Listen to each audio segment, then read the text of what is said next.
Sudah ya? Udah ke sharing.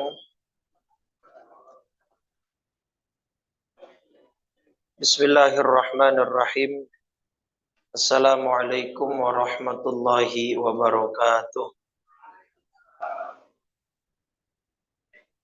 Alhamdulillahi rabbil alamin. Wal aqibatu lil muttaqin wala udwana illa 'alal zalimin. Assalatu wassalamu ala asyrafil anbiya wa khatamil mursalin. Sayyidina wa nabiyyina wa maulana Muhammadin wa ala alihi wa ashabihi ajma'in. Subhanaka la ilma lana illa ma 'allamtana innaka antal alimul hakim. Rabbi shrah li sadri wa yassir li amri wahlul 'uqdatam min lisani yafqahu qawli. Saddid lisani wahdi qalbi bihaqqi sayyidina Muhammadin sallallahu alaihi wasallam, amma ba'd. Fa ya ayyuhal hadirun wal hadirat, segenap para pengurus DKM Masjid Jami Al-Iman Cipinang Elok 2, Bapak Ibu jamaah salat maghrib rahimakumullah. Alhamdulillah, malam ini Allah berikan kita nikmat iman Islam, panjang umur dalam keadaan sehat walafiat, sehingga kita bisa hadir di masjid ini dalam rangka menunaikan segenap kewajiban kita, yaitu dari mulai salat maghrib hingga isya berjamaah. Dan saat ini kita seling dengan thalabul ilmi. Mudah-mudahan Allah terima semua ibadah kita, sehingga Allah memberikan kita ampunannya, rahmatnya, dan maghfirahnya, sehingga kelak kita mendapatkan surganya Allah yaumil qiyamah. Amin ya rabbal. Salawat teriring salam tak lupa senantiasa kita curah limpahkan kepada junjungan kita baginda Nabi besar Muhammad sallallahu alaihi wasallam beserta seluruh keluarganya, para sahabat dan pengikutnya hingga yaumil qiyamah. Mudah-mudahan kita semua yang hadir mendapatkan syafaat dari baginda Nabi besar Muhammad sallallahu alaihi wasallam. Amin ya rabbal alamin. Hadirin jamaah majelis ilmu yang mudah-mudahan dirahmati oleh Allah Subhanahu wa taala. Kita malam ini akan menutup kajian tahun 2023 yang insya Allah kita ketemu lagi tahun depan. Mudah-mudahan panjang umur, sehat walafiat. Serial kajian tauhid kita dari awal sampai akhir sudah selesai, maka malam ini kita tutup dengan kisah inspiratif untuk meneguhkan iman dan tauhid kita masing-masing, terutama di era zaman yang sangat penuh fitnah ini, gitu ya.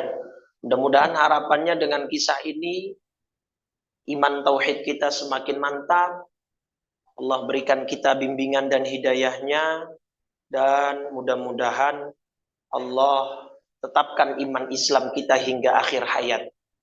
Allah pada akhirnya wafatkan kita dalam keadaan husnul. Amin ya rabbal alamin. Baik,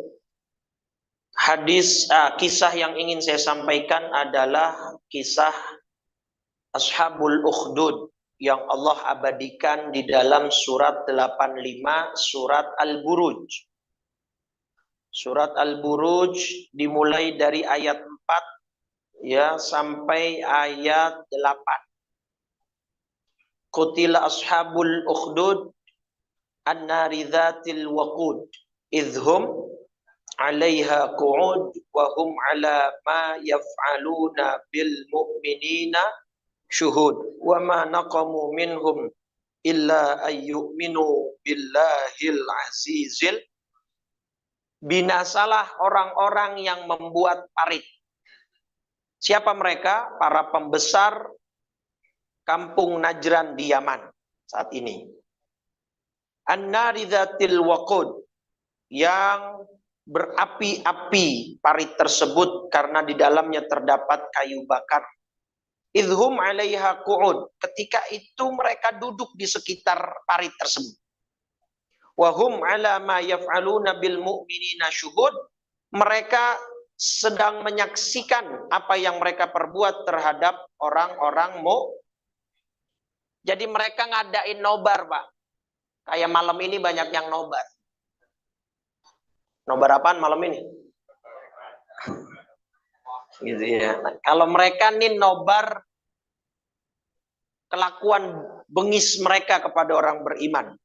Jadi ini parit, di sini kobaran api. Nah, mereka duduk di sekitar sini untuk menyaksikan apa yang mereka lakukan.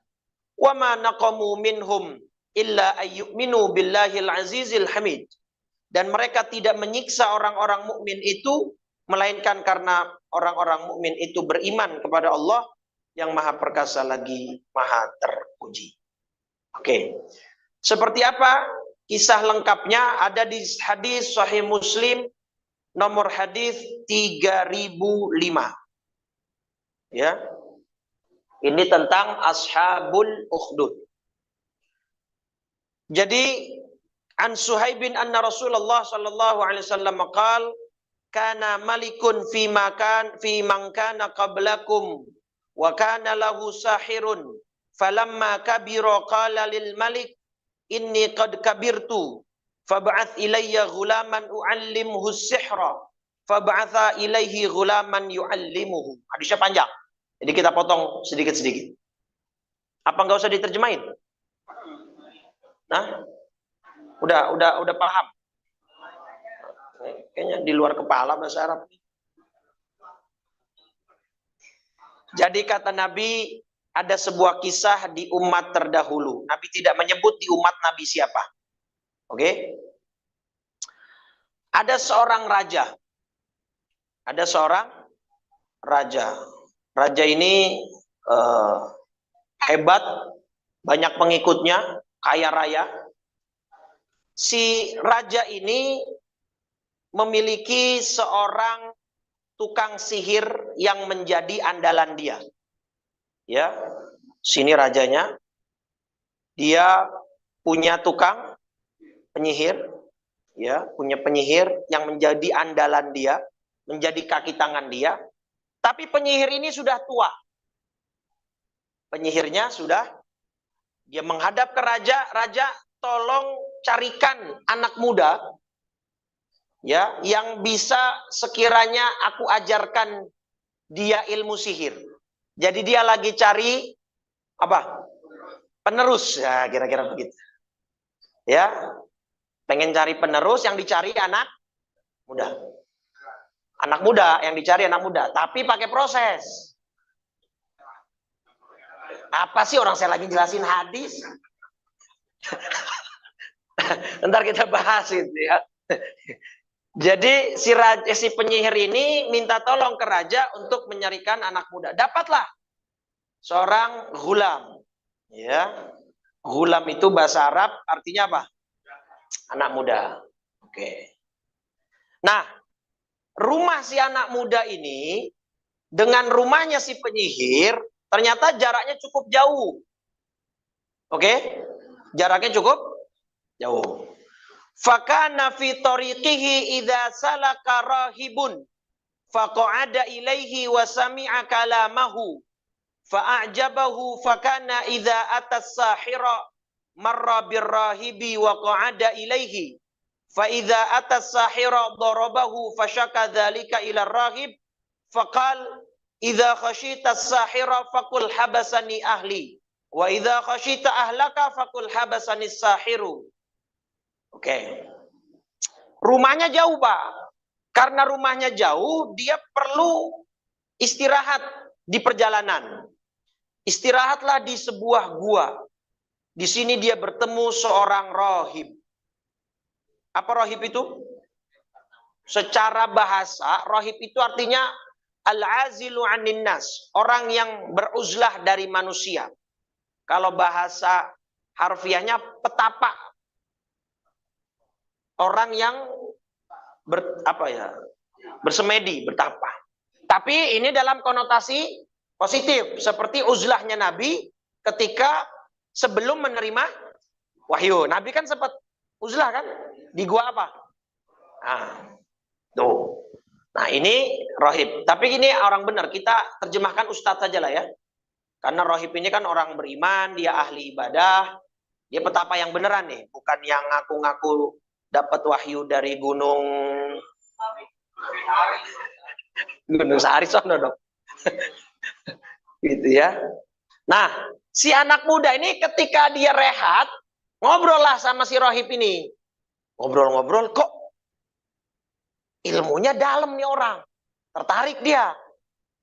Karena asiknya ngobrol, dia sampai lupa bahwa tujuan dia pengen kemana tadi? Ke rumah tukang sihir. Waduh, saya lupa.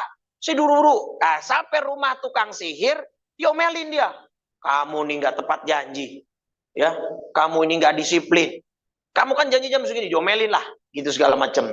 Nah, karena dia telat di tukang sihirnya, jadi mulai belajarnya juga molor. Pulangnya akhirnya ke rumah juga terlambat. Akhirnya di tukang sihir diomelin, di rumah diomelin. Gara-gara telat pulang kalau di rumah. Kalau di tukang sihir gara-gara telat datang. Sama si rohib, sama si ustadz ini diajarin bohong. Tapi ini bohongnya demi kebaikan. Apa? Idza khasyitas sahir, besok-besok kalau kamu takut diomelin, dimarahin lagi sama si tukang sihir, bilang aja habasani ahli. Saya telat gara-gara dicegah sama keluarga. Ya ditunda-tunda keberangkatan saya, jadi saya terlambat. Mungkin disuruh beli garam dulu kali sama ibunya, mungkin gitu ya. Jadi pokoknya alasan apalah, bilang aja telat gara-gara keluarga. Nanti begitu sampai ke rumah diomelin juga, bilang aja habasaniyas sahiru, saya ada jam tambahan dari si penyihir, jadi pulangnya agak. Padahal dia terlambat di sini dan di situ gara-gara dia menghabiskan waktu untuk belajar dengan si rohib ini, si ustadz. Paham ya? Ini salah satu dalil bohong buat kebaikan tuh boleh. Bahkan dalam hadis Abu Daud, salah satu dari 3 kebohongan, ya, kata Nabi gini, karena Rasulullah Shallallahu Alaihi Wasallam yaqul la a'udduhu kadziban. Ada beberapa hal yang tidak aku kategorikan sebagai berbohong. Pertama, ar-rajulu yuslihu bainan nas. Orang yang mendamaikan dua pihak yang bertikai.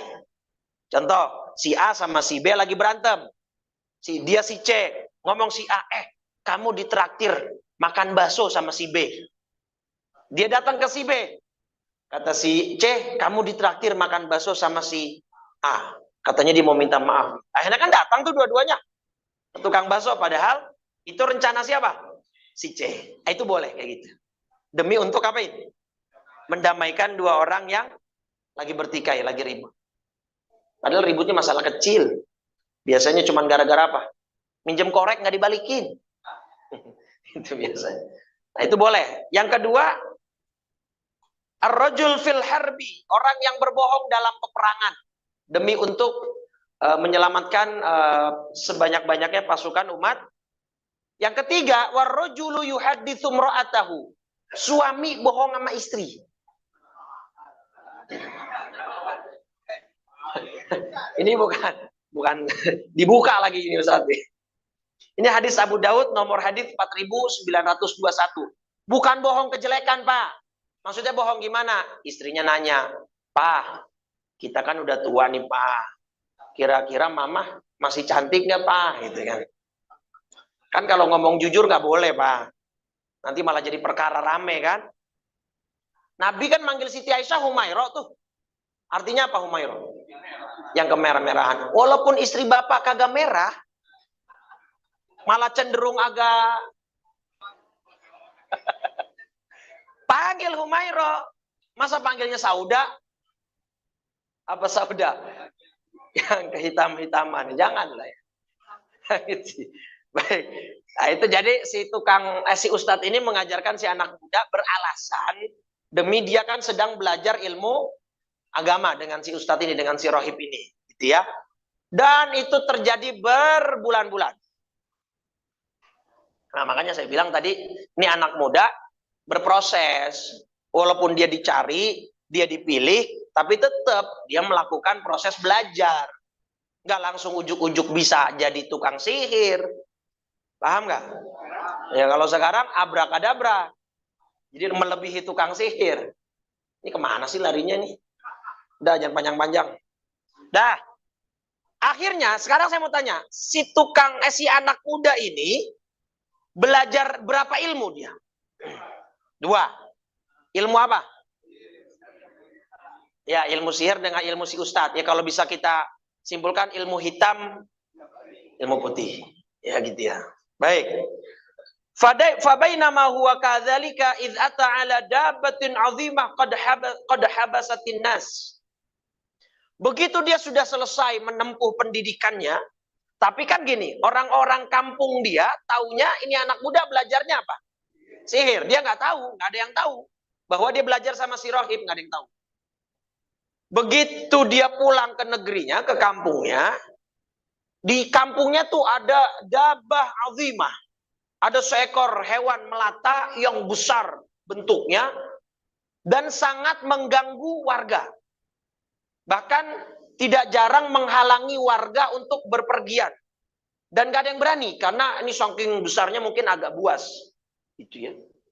Nah, si anak muda ini disuruh nih untuk membuktikan sihirnya. Kalau bahasa kita lagi ada apa tuh kalau kalau Panglima TNI mau disahkan kan nama DPR di fit and proper test. Ya kan? Ya nggak? Misalkan kan Presiden merekomendasikan seseorang untuk jadi Kapolri atau Panglima TNI, kan sama DPR di fit and proper test, ada ujiannya dulu, ada tesnya. Ini warga ngomong, coba kamu benar-benar emang benar sihirnya kamu sudah pelajari dan kuasai, tolong ya pindahkan dabah ini, hewan ini, atau kalau bisa matikan. Tapi minimal pindahin deh, biar orang-orang tidak terganggu untuk melintas, untuk lewat. Paham ya sampai sini ya? Oke.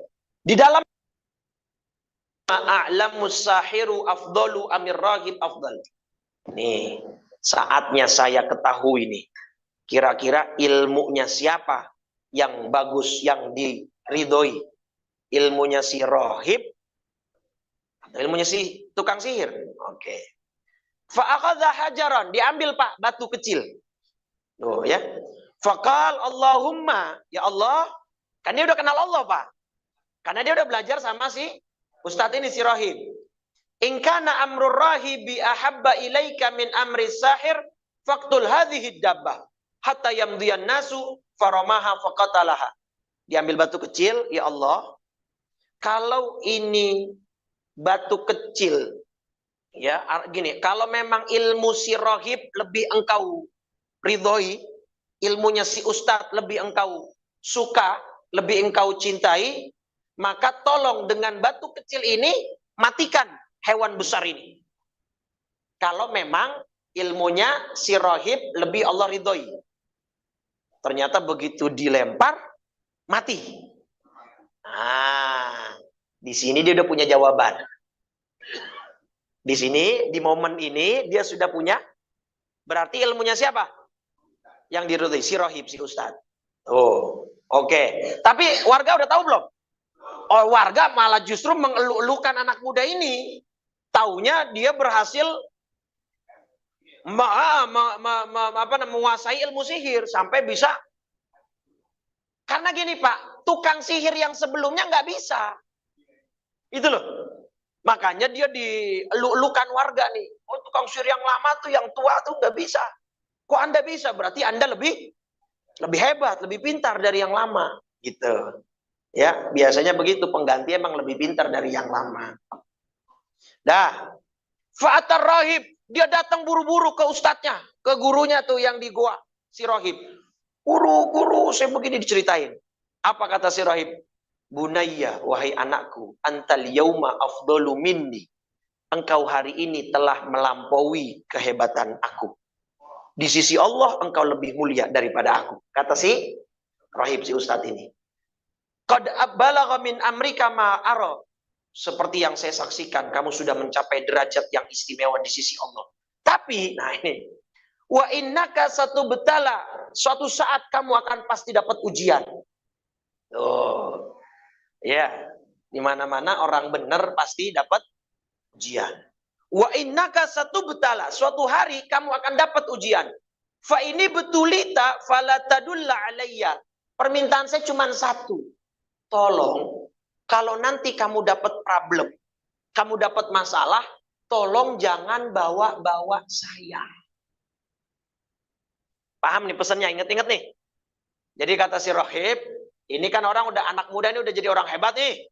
Kalau nanti dapat masalah, tolong jangan bawa-bawa saya.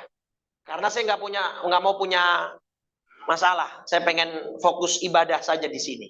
Itu ya. Kanal ghulam yubriul akmaha wal abrasa wa yudawin nasa min sairil adwa. Si anak muda ini makin naik daun. Dia bisa menyembuhkan penyakit lepra, penyakit kista, penyakit segala macam penyakit. Sampai akhirnya warga itu menganggap dia orang yang paling sakti, paling top di kampung itu dah. Gitu. Sampai suatu hari fasami'a jalisun lil malik. Ada seorang Jalisul Malik, teman dekatnya si raja. Ya kita anggap sebagai menteri lah. Kita artikan sebagai menterinya si raja. Ini buta, Pak. Menterinya raja buta dari kecil. Dia sudah dengar kehebatan si anak muda, si pemuda ini dalam menyembuhkan penyakit. Ya, dalam menyembuhkan penyakit. Nah, maka ini juga dalil juga, Pak. Boleh nggak sih kita sebenarnya minta obat sama orang pinter? Orang pinter dalam artian yang benar ya, ustadz, kiai, ya minta obatnya juga yang pengobatan yang nggak macam-macam. Biasanya kan cuma pakai media air, coba pakai zikir. Boleh nggak berarti? Boleh. Ini si anak muda emang dokter ini? Bukan. Tapi orang-orang berobat nggak sama dia? Nah, cuman asal keyakinannya jangan sampai meyakini bahwa dia yang sama kayak orang ke dokter, Pak. Ada nggak orang yang saking mendewakan sains? Wah, Ustadz, saya kalau nggak ke Singapura nggak sembuh. Saya kalau nggak ke dokter yang ke Singapura nggak. Kalimat dia begitu, ya berarti kan dia meyakini dia sembuhnya cuma bisa dengan di Singapura. Nah, kemana iman dia? Kalau dia ngomong begitu cuman Ustadz, di Indonesia alatnya kurang lengkap. Oke lah. Iya nggak? Boleh lah silakan. Tapi kalau bilang, saya nggak bisa sembuh Ustadz kalau nggak ke Singapura. Jadi dia mendewa-dewakan sains kan, mendewa-dewakan ilmu pengetahuan. Sama aja bisa musyrik juga, Pak. Walaupun itu dia basicnya dengan sains, dengan ilmu medis. Tapi kalau dia keyakinannya begitu, musyrik juga. Paham ya? Jadi musyrik atau tidaknya itu patokannya di mananya berarti? Di keyakinan, di etikotnya, hati. Gitu. Baik. Si menteri buta ini datang ke anak muda. Fa'atahu bihadaya katsira. Dia bawa hadiah yang banyak, Pak. Bawa hadiah yang faqala ma hahuna laka ajma'u in anta syafaitani. Saya bawa hadiah banyak ini enggak ada niat lain kecuali tolong sembuhkan mata saya. Tolong sembuhkan mata saya. Faqala inni la ashfi ahadan. Saya ini nggak nyembuhin orang, Pak. Saya nggak bisa. Nih akidahnya udah main nih. Tauhidnya udah main.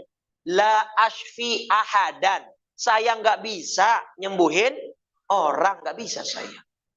Loh, siapa terus yang nyembuhin? Innama yashfi Allah. Yang nyembuhin itu Allah. Fa in anta amanta billah. Kalau kamu mau beriman kepada Allah, da'autullah, saya bantu doa kepada Allah, fasyafaka. Insyaallah Allah akan menyembuhkan penyakitmu. Gitu. Ya, fa amana billah. Akhirnya dia beriman, nyatakan iman kepada Allah karena dia menyaksikan sendiri di depan mata dia. Yang lain nggak bisa nyembuhin, penyihir-penyihir yang lain nggak bisa, sama dia sembuh. Makanya kan Nabi Muhammad SAW suatu ketika lagi duduk sama sahabat nanya, ayyul imani ajab. Siapa sih iman yang paling menakjubkan? Iman siapa yang paling menakjubkan? Sahabat jawab, imanul malaikah ya Rasulullah. Imannya para malaikat ya Rasul. Malaikat gimana mereka nggak beriman? Wajar mereka beriman. Wong mereka nggak punya nafsu. Mereka di sisinya Allah. Mereka melihat kekuasaannya Allah. Masa iya nggak beriman? Wajar. Nggak menakjubkan itu. Biasa aja. Imannya malaikat itu biasa. Terus siapa ya Rasul? Imanul anbiya. Imannya para nabi. Para nabi beriman wajar. Wong mereka dapat ada yang namanya wahyu. Ya. Mereka dapat wahyu, wajar kan beriman? Terus kata sahabat, siapa lagi ya Rasul? Kami. Ashabuka, para sahabatmu ya Rasul. Ente beriman wajar. Ente ngelihat ana, menyaksikan mukjizat ana. Ya enggak? Menyaksikan segala macam. Makanya kita nggak usah pakai iri, Pak. Bu, sama sahabat. Ustaz, enak ya hidup di zaman sahabat. Bisa hidup berjuang bersama Nabi, perang bareng Nabi. Siapa yang menjamin ente kalau hidup di zaman Nabi Muhammad itu ada di barisan Nabi? Kan ada Abu Jahal, ada Abu Lahab, bener nggak? Belum tentu ente kalau hidup di zaman itu di belakang barisan Nabi Muhammad. Siapa tahu di belakang Abu. Jadi nggak usah iri, betul nggak? Nah terus kata Nabi, bukan, ente mah wajar beriman sama anak. Siapa iman yang menakjubkan? Ulaikal ladzina ja'u min ba'di. Mereka yang hidup jauh sepeninggal aku. Walam yarawni. Mereka nggak pernah ngelihat aku. Wa amanu bi. Tapi mereka beriman kepada aku. Siapa itu? Jamaah al-iman Cipinang. Nah iya kan. Bapak kemari kan cuman karena iman. Yang menggerakkan Bapak. Ini sehingga tambah banyak ini Masya Allah. Akhir tahun makin 100.000 nih kayaknya.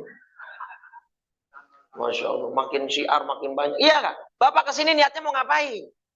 Cuman buat ngaji, cuman buat belajar. Dengar ayat Quran, dengan hadis Nabi. Betul nggak? Masalah dapat risol apa enggak, mah? Nih, punya saya masih utuh nih, ada 4. Itu mah nomor belakangan. Iya nggak? Bonus itu, bonus gitu ya. Tapi kalau udah biasanya ada nggak ada aneh juga gitu. Baik tuh. Nah, kemudian akhirnya beriman nih si menteri dan Allah menyembuhkan mata dia, fasyafahullah, dan Allah akhirnya memberikan pandangannya kembali. Fa'atal malik fajalasa ilaihi kama kana yajlisu faqala lahul malik. Raja dengar, Pak. Raja dengar nih. Wah, ini kok si menteri ini tadinya buta, nggak ada yang bisa nyembuhin, kok bisa sembuh? Sebelum kita lanjutin, saya mau tanya. Coba jeli apa enggak nih? Yang beriman saat ini di negeri itu ada berapa orang? Yang beriman ada berapa orang di negeri itu saat ini? Iya, berarti ada berapa? Ya, 1, 2, 3. Oke ya, yang beriman 3 orang nih. Si rohib, si pemuda, dan si raja datang nih ke si menteri. Siapa yang menyembuhkan kamu? Man radda alaika basaraka. Siapa yang mengembalikan pandanganmu? Kata dia, Rabbi, Tuhanku. Oh, raja dengarnya marah, Pak. Walaka rabbun ghairi. Jadi nih raja ngaku Tuhan, Pak. Kayak Fir'aun. Sejarah mencatat, Pak, kalau orang kelamaan di atas, kadang-kadang lupa turun. Kelamaan, terlalu lama, dia jadi bos, dia jadi orang kaya, dia jadi apapun lah, pejabat, penguasa. Takut lama-lama, kelamaan di atas, lupa turun. Mungkin tangganya lagi. Gitu. Jadi memang begitu. Fir'aun kenapa dia bisa ngaku Tuhan? Faqala ana rabbukumul. Dalam surat An-Nazi'at itu. Kenapa dia bisa ngaku Tuhan? Karena nggak ada yang bisa nyaingin, Pak. Dia paling kaya, dia paling berkuasa, dia punya pengikut paling banyak, nggak ada. Tapi ternyata matinya diapain? Dihinain sama Allah lah. Masa Tuhan matinya kelelep? Kan Tuhan harusnya yang nyiptain apa? Yang nyiptain laut. Lah, ini dia masa mati dengan ciptaannya sendiri? Benar gak? Makanya Allah abadikan tuh jasadnya. Betul gak? Dalam surat Yunus, siapa yang udah pernah ziarah ke Fir'aun? Saya waktu 2010 ke sana. Kalau nggak salah, ingat 2010 itu uang masuknya masih 100 juneh. 100 geneh. Kan mata uang Mesir kan juneh. Ya, dia masih harganya 100 tuh. Nah, Allah abadikan kan surat Yunus surat 10 ayat 92. Apa kata Allah? Falyawma nunajjika bibadanika. Kami pada hari ini selamatkan jasadmu. Litakuna liman khalfaka ayah, supaya engkau dapat jadi pelajaran bagi orang-orang yang datang setelahmu. Tetapi kebanyakan manusia tidak mengindahkan tanda-tanda kekuasaan kamu. Tuh, Pak. Jadi boleh nih ntar kita bikin program Masjid Jami Al-Iman, Road to Mesir. Kita ke makamnya Fir'aun. Bukan buat ngedoain, tapi buat melihat tanda kekuasaan Allah. Nah, kita mau ngedoain ngapain, orang dia udah disiksa sama Allah. Ya, itu bagian dari penghinaan Allah terhadap si Fir'aun. Nah, ini raja sama aku sebagai si raja marah begitu menteri jawab, Tuhanku yang menyembuhkanku. Ah, kamu punya Tuhan selain saya? Wah, siapa dia? Qala Rabbi wa Rabbaka Allah. Tuhanku itu sama dengan Tuhan kamu. Siapa? Dialah Allah. Fa akhadhahu falam yazal yu'adzibhu hatta dalla 'alal ghulam. Disiksa, Pak. Ini si menteri. Ngaku nggak lu? Ngaku nggak lu? Siapa nih yang bikin mata kamu? Nah, tadinya dia nggak mau ngomong karena disiksa, kepaksa dia bocorin. No, anak muda yang nyembuhin saya. Dipanggil anak muda, sama Pak. Disuruh ngaku. Siapa kamu, belajar dari mana begini-begini? Nah, ingat gak pesannya si Rohib? Jangan bawa-bawa saya. Tapi karena dia terdesak, dia disiksa, akhirnya ditunjukin juga lah, gitu ya. Fa inilah asfi ahadan innama yashfillah. Saya nggak nyembuhin siapa-siapa, yang nyembuhin itu Allah. Sampai faji abir rohib, si rohib itu didatangkan. Dikatakan oleh raja, irji andinika. Kata si raja, keluar gak dari agamamu? Akui saya sebagai Tuhan. Si rohib menolak. Fada'a bil mi'syar, didatangkan gergaji. Didatangkan apa? Misyar, gergaji. Terakhir kata raja, ya, last call, panggilan terakhir. Kalau kamu tetap beriman dengan Tuhanmu, kamu tidak mau keluar dari agamamu, saya belah kepalamu menjadi dua. Fa'aba. Si rohib ini menolak. Akhirnya apa yang terjadi? Fawadu'al misyar fi mafriqi ra'sihi, tepat di tengah kepala. Gergaji itu diletakkan, fasyaqqahu hatta waqa'a syidqahu. Kemudian dibelah menjadi dua sampai belahannya itu jatuh dan menggelinding ke kakinya raja. Akhirnya si rohib gugur. Ya, si rohib gugur. Tinggal berapa yang beriman? Yang beriman tinggal berapa? Siapa? Si menteri dan si anak muda. Didatangkan si menteri. Faji'a bijalisil malik. Si menteri datangkan. Sama. Irji andinika. Keluar dari agamamu. Fa'aba. Menolak dia. Fa'udu'a bil misyar. Sama digergaji, Pak. Sampai fasyaqqahu bihi. Hatta waqa'a syidqahu. Sampai kepalanya terbelah menjadi dua. Mati dia. Gugur. Tinggal berapa? Si anak muda spesial. Kata raja, ini matinya jangan pakai gergaji dah. Kegampangan. Bagaimana? Panggil prajurit. Bawa anak muda ini kemana? Idhabu ila jabali kadza. Bawa dia ke atas gunung. Ya. Fas'adu bihil jabala fa idza balagtum dzirwatahu fa in raja'a an dinihi wa illa fatrahuhu. Kalau sampai di atas dia masih bersikukuh memeluk agamanya, lempar dia dari atas. Di doa, Pak. Si anak muda ini sambil di jalan dia doa, Allahumma kfinihim. Ya Allah, lindungi aku dari kejahatan mereka bima syi'ta dengan caramu. Farajafa bihimul jabalu. Tiba-tiba gunung berguncang, Pak. Kemarin aja yang Merapi begitu, lihat kan Merapi itu. Yang anak-anak pada naik gunung, berapa yang meninggal? Sekitar 20-an ya. Masya Allah, itu memuntahkan apa tuh? Lahar ya, abu vulkanik dan lain sebagainya. Fasaqatu, semua prajurit yang membawa si anak muda gugur, bukan ketakutan lagi, gugur, mati semua. Wajah ayam syilal malik, tinggal si anak muda selamat. Dia datang ke raja. Cukup. Si raja ngelihat, faqala lahum malik, ma fa'ala ashabuk? Mana yang lain? Kafanihimullah, Allah melindungi saya. Oh, makin keki dia, Pak.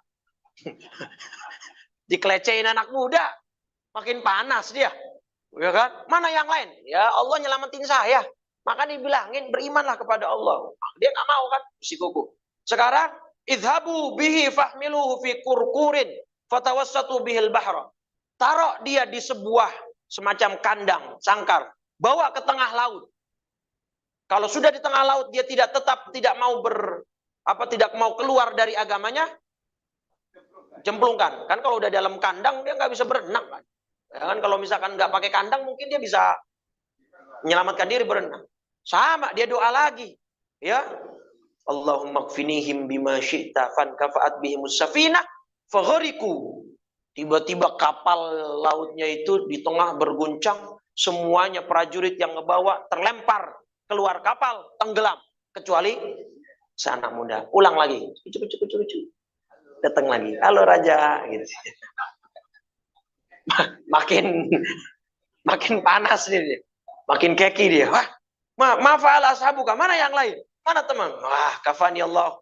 Ini Allah yang bikin. Apa kata si anak muda? Nih, cerdasnya anak muda. Jadi anak muda harus cerdas. Faqala lil malik.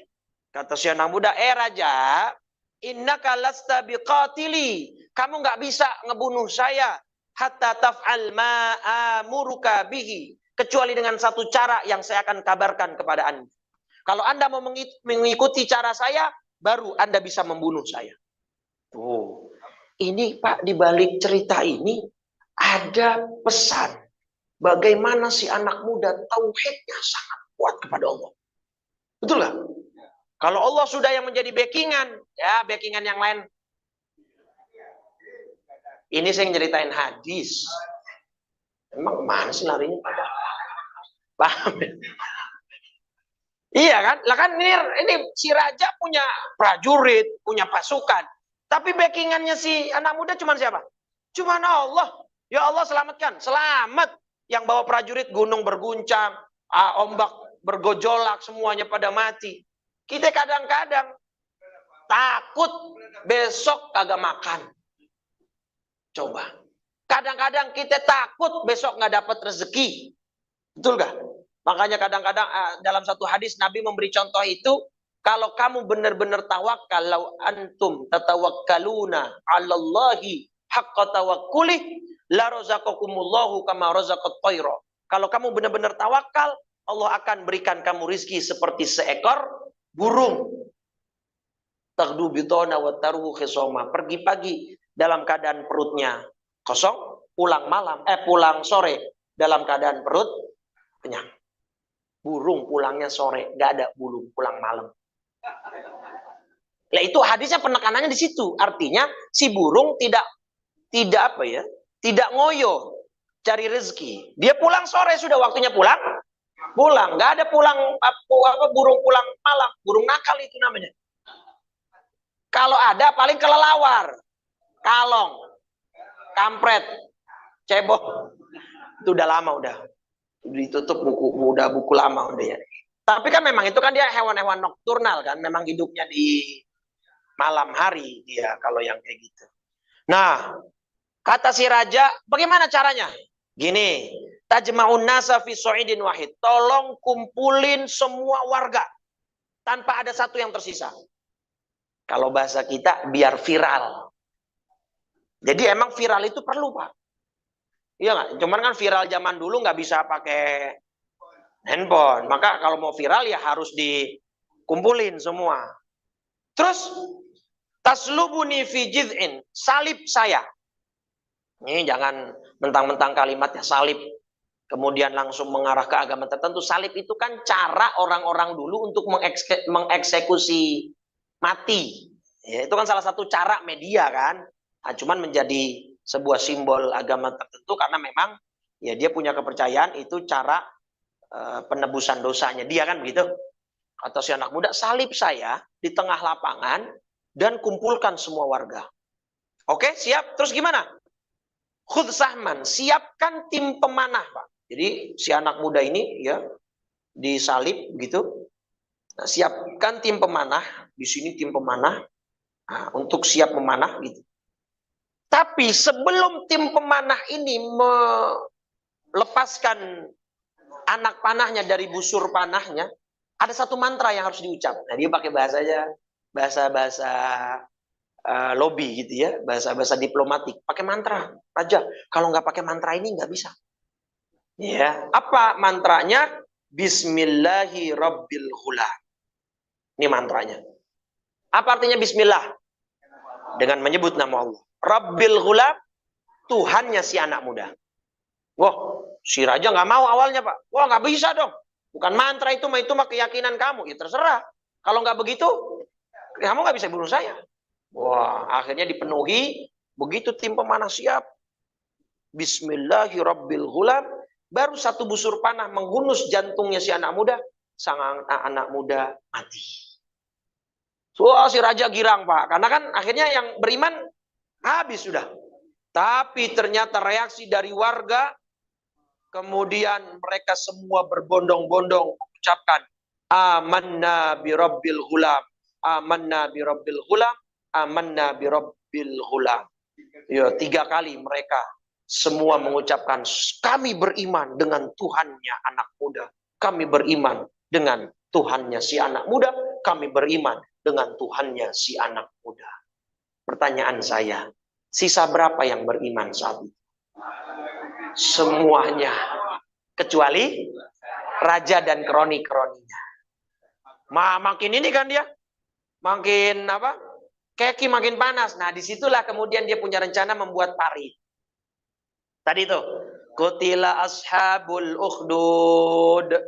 Ya, celakalah, binasalah orang-orang yang membuat parit. Ukhdud itu parit, ya. Nah, siapa mereka? Pembesar negeri Najran di Yaman, gitu ya. Nah, di sini kemudian warga suruh berbaris, Pak. Berbaris nih warga nih semua nih. Oh, berbaris. Untuk apa? Kalau kalian mau selamat, keluar dari agama kalian.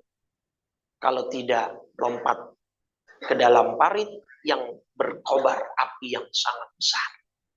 Dan di sekeliling parit ini raja sedang nonton orang mati terbakar hidup-hidup. Dan tahu apa yang terjadi? Semuanya melompat ke dalam parit tersebut.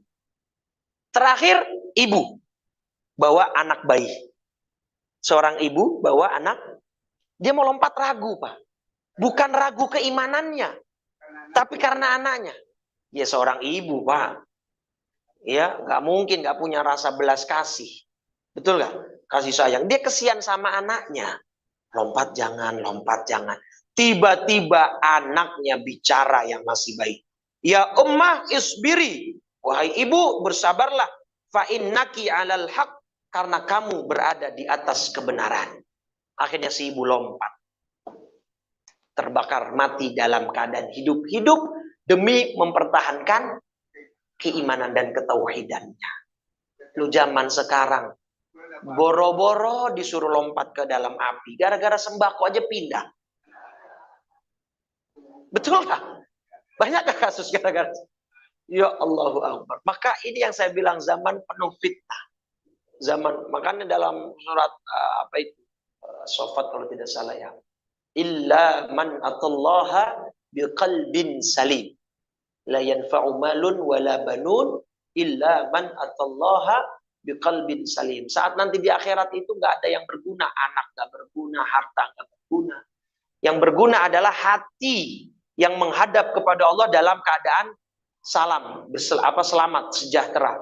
Ulama tafsir mengartikan qalbun salim di situ maksudnya adalah ay qalbun mu'min. Ya salimun minasyirki wal kufri. Selamat dari kemusyrikan dan dari kekufur. Ya sekarang gini Pak ibaratnya. Nih, kan kita pernah dengar hadis kan mamin mauludin yuladu illa alal fitrah. Tidak ada seorang anak bayi lahir kecuali dalam keadaan suci fitrah. Maka akidah kita Ahlussunnah wal Jamaah, ada anak belum balik meninggal dunia walaupun orang tuanya kafir, masuknya kemana nih anak? Surga. Dengan landasan hadis itu. Nah, sebagai penutup saya kasih analogi. Saya pinjam gelas sama Bapak Ibu. Bapak Ibu ngambil gelas baru dari lemari. Saya pakai buat minum kopi yang berampas. Saya pulangin dalam keadaan bersih. Maka sama Ibu ditaruh langsung di mana? Di lemari. Karena sudah bersih. Kedua kali saya pinjam, tapi kali ini saya pulangkan dalam keadaan masih kotor. Belum saya cuci. Ibu taruh mana? Tempat cuci. Dibersihkan dulu. Yang ketiga kalinya saya pinjam, saya kembalikan dalam keadaan pecah. Diapain gelasnya? Buang. Ketika sudah dibuang, apa masih ditengok-tengok? Aduh, keadaan gelasnya gimana yang pecah ya? Nggak mungkin kan? Sudah dilupakan kan? Itu gambarannya Pak. Gelas itu ibarat kolbun kita. Setiap anak lahir, itu dari Allah dipinjamkan kolbu dalam keadaan bersih. Suci kan? Fitrah. Tauhid. Fitrah tauhid. Begitu dia pakai, udah balik, udah dewasa, ada yang dikotorin. Ya kan dipakai hatinya, dikotorin begini. Nah, tinggal besok pulangnya bagaimana? Dalam keadaan pecah. Pecah itu maksudnya berarti dia kafir. Tidak beriman kepada Allah. Ya sudah, masuknya kemana? Nah, ke khalidina. Udah, selesai. Nggak Allah tengok-tengok. Ya, bahkan Allah ketika dalam surat apa itu? Al-Mu'minun. Qalakhsa'u fiha wala tukallimun. Ketika orang-orang di neraka yang kafir mencoba untuk melobi Allah, Allah tidak sudi. Ikhsa'u, diam kamu dalam keadaan hina di dalam neraka itu. Wala tukallimun, jangan pernah berani-berani lagi mengajak saya bicara, kata Allah. Itu pecah. Yang kedua, gelasnya utuh. Tapi artinya utuh apa? Dia pulang bawa iman. Dia pulang bawa Islam, tapi masih banyak dosa. Maka sama Allah ditaruh di mana? Layaknya gelas tadi dicuci dulu, maka dia taruhnya di mana? Ya, di neraka dicuci dulu. Tapi at the end kalau sudah bersih, masuk ke surga, masuk ke lemari. Nah, yang ketiga, pulangnya dalam keadaan bersih gelasnya. Artinya kolbunya sudah dibersihkan dari penyakit hati, dari kesyirikan. Dia pulang bawa iman, dosanya sudah bersih, dia istighfar taubat. Maka langsung masuknya kemana? Mudah-mudahan kita masuk yang ketiga ini. Nggak ada yang mau mampir dulu kan? Barangkali penasaran begitu? Enggak ya? Janganlah. Nggak usah pakai penasaran, pasti panas Pak. Nggak usah pakai dicoba-coba ya. Itu sudah pasti panas. Baik, dari kisah Ashabul Ukhdud ini, ya, maka serial kajian tauhid kita dari awal Januari sampai saat ini Desember, kita sudah belajar ilmu kalam, ilmu tauhid ini. Mudah-mudahan dengan penutup kisah tauhid, kisah Ashabul Ukhdud ini, iman kita makin mantap, keyakinan kita makin kuat, tauhid kita semakin dalam, sehingga kita pertahankan ini sampai akhir hayat. Ingat, umat terdahulu sampai dibakar hidup-hidup demi mempertahankan imannya. Kita tidak. Kita cuma diminta untuk ibadah. Datang ke masjid 5 kali. Baca Quran, khatamkan kalau bisa sebulan sekali. Sahabat sampai ada yang 7 hari, 3 hari khatam. Tapi kalau 3 hari kita khatam, kira-kira bisa nggak? Bisa nggak? Nggak bisa, udah nggak usah pakai, insya Allah udah. Bukan saya bukan saya meng-underestimate, bukan saya meremehkan. Kita tahulah kualitas kita. 3 hari khatam berarti kan 1 hari 10 juz. Bapak nggak ngapa-ngapain itu Pak. Gitu kan. Iya sulit. Allah cuma minta untuk kita ibadah. Allah nggak menguji kita demi mempertahankan iman kita. Kita sampai merelakannya. Enggak. Ini malah kita kadang-kadang malu. Giliran di mana-mana masjid yang saya amati nih, di mana-mana masjid itu giliran pas hujan itu tambah sepi. Padahal cuma air. Iya nggak? Bukan api. Gitu. Ada payung, ada mobil, gitu kan? Tapi kalau di Masjid Al-Iman enggak. Masjid Al-Iman itu makin hujan, makin lebat, makin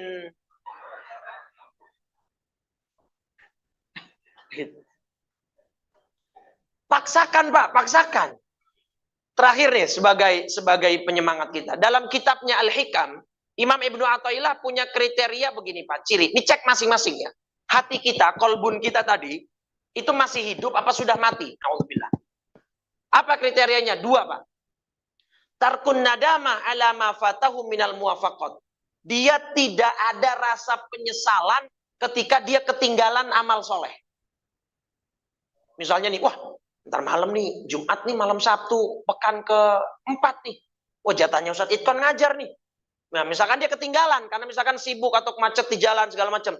Ada rasa nyesel nggak tuh? Aduh, saya nggak ikut ngaji lagi. Kayaknya kan malam ini risol ini. Jadi nyeselnya bukan karena ngajinya. Gitu ya. Enggak. Maksud saya gitu. Ada nggak rasa penyesalan? Bangun subuh kelewatan. Aduh, saya nggak dapet jamaah. Ada nggak rasa nyesel? Atau biasa aja? Kalau Anda masih punya rasa nyesel ketinggalan kebaikan, berarti hati Anda masih hidup. Tapi kalau sudah Anda tidak punya rasa penyesalan terhadap kebaikan-kebaikan yang Anda lewatkan, hati-hati. Kayak misalkan gini deh, ada RW. Di sini ada Pak RW nggak? Nggak ada ya. Oh, Pak RW sini itu ya. RT ada RT. Ya, misalnya ya pokoknya ada. Misalkan ada pengumuman RW-nya bilang ada BLT 300.000 per orang. Cuman buat 100 orang pertama saja. Kuota terbatas. Pendaftaran dibuka jam 6 pagi. Kira-kira pada datang jam berapa? Jam 4 udah datang. Ya Allah. Kalau bisa nginep dia nginep, Pak. Begitu datang ada orang yang dia orang ke 101, Pak. Nggak dapat satu lagi orang. Nyesek nggak tuh? Nyesel nggak? Waduh, nyesel saya. Nggak cepet-cepet. Kalau tahu gitu saya nggak pakai mandi deh. Paham nggak? Ada rasa penyesalan ketika dia tidak dapat duit. Sekarang terapkan itu dalam agama. Kita nyesel nggak kalau nggak kebagian jamaah? Kita nyesel nggak kalau nggak kebagian majelis ilmu? Paham? Apalagi besok nih narasumbernya ganteng. Siapa besok? Kok Denny? Ya 11-12 sama saya lah. 13 ya. Nggak mau kalah Ustaz ya. Gitu ya misalnya. Ada rasa nyesel nggak tuh kita kelewatan majelis ilmu, kelewatan jamaah masjid, kelewatan segala macam. Kalau masih ada rasa nyesel, hati kita masih hidup. Cek masing-masing hati kita. Paham ya? Jadi kita nggak diminta sama Allah, nggak diuji dengan mengorbankan nyawa demi iman. Enggak. Allah masih berikan kita keluasan kesehatan, keluasan rezeki. Ayo pakai. Jangan kalah sama kisahnya Ashabul Ukhdud. Mereka demi iman rela dibakar hidup-hidup. Kita nggak sampai begitunya, enggak. Cuman suruh bangun jam 4, bangun sholat subuh. Nggak sampai mati, enggak. Nggak kesakitan, enggak. Cuman suruh nahan kan. Benar nggak? Iya. Mudah-mudahan ini menjadi inspirasi kita semakin semangat.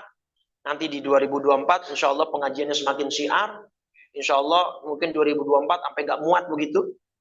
Gitu ya, saking penuhnya syiarnya. Mudah-mudahan sampai panjang umur, sehat walafiat semuanya. Amin ya rabbal.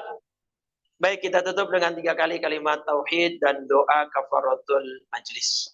Afdalu ma qultuhu ana wan nabiyyuna min qabli la ilaha illallah la ilaha illallah la ilaha illallah Muhammadur Rasulullah sallallahu alaihi wasallam kalimatu haqqin 'alaiha nahya wa 'alaiha namut wa biha nub'atsu insyaallah ta'ala minal aminin. Allahumma ya muqallibal qulub tsabbit qulubana 'ala dinika wa ta'atik. Rabbana zalamna anfusana wa illam taghfir lana wa tarhamna lanakunanna minal khasirin. Allahumma ati nufusana taqwaha wa zakkiha anta khairu man zakkaha anta waliyuha wa maulaha birahmatika ya arhamar rahimin. Rabbana la tuzigh qulubana ba'da idh hadaitana wa hab lana min ladunka rahmah innaka antal wahhab. Rabbana atina fid dunya hasanah wa fil akhirati hasanah wa qina adzaban nar. Sallallahu alaihi sayyidina Muhammadin wa ala alihi washabbihi wasallam walhamdulillahi rabbil alamin. Subhanakallahumma wa bihamdika asyhadu an la ilaha illa anta astaghfiruka wa atubu ilaik.